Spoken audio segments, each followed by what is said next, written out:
दोस्तों, सोचिए अगर किसी इंसान का दूसरा जन्म हो और उसे चुनने का अधिकार किसी सरकार को मिल जाए। क्या ये कल्पना है?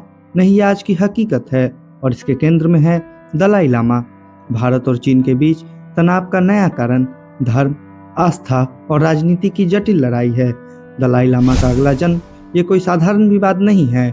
इसमें धर्म भी है, शक्ति भी है और भू राजनीति की चालें भी हैं।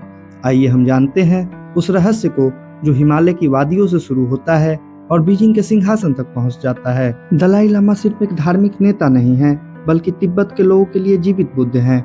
मौजूदा 14वें दलाई लामा तेंजिंग ग्यासो 1935 में तिब्बत में जन्मे थे और महज 2 साल की उम्र में उन्हें दलाई लामा घोषित किया गया। लेकिन असली रहस्य ये है कि दलाई लामा का चयन कैसे होता है।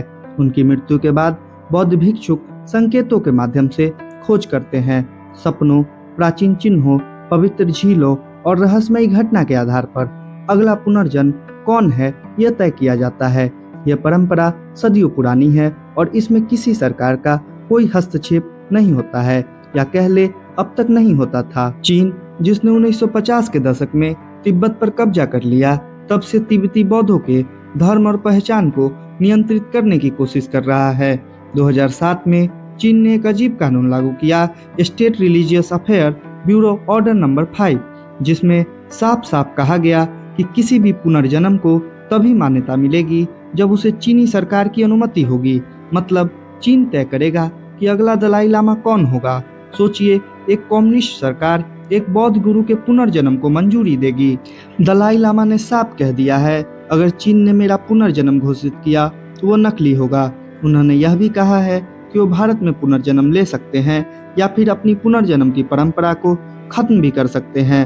भारत के लिए ये चिंता का विषय है, क्योंकि अरुणाचल प्रदेश को चीन पहले से ही दक्षिण तिब्बत कहता है, और यदि भारत में जन्म लेने वाले नए दलाई लामा को चीन मान्यता नहीं देगा तो तिब्बत पर भारत की नैतिक पकड़ कमजोर हो सकती है।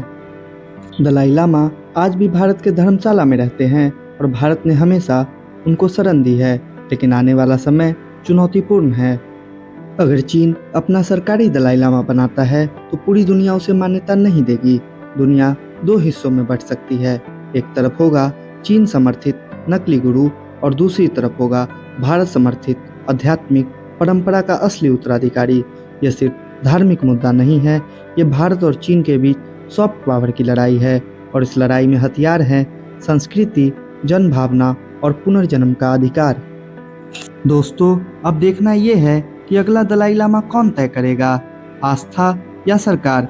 कमेंट में अपनी राय जरूर दें, वीडियो को शेयर कर दें और चैनल को सब्सक्राइब कर लें।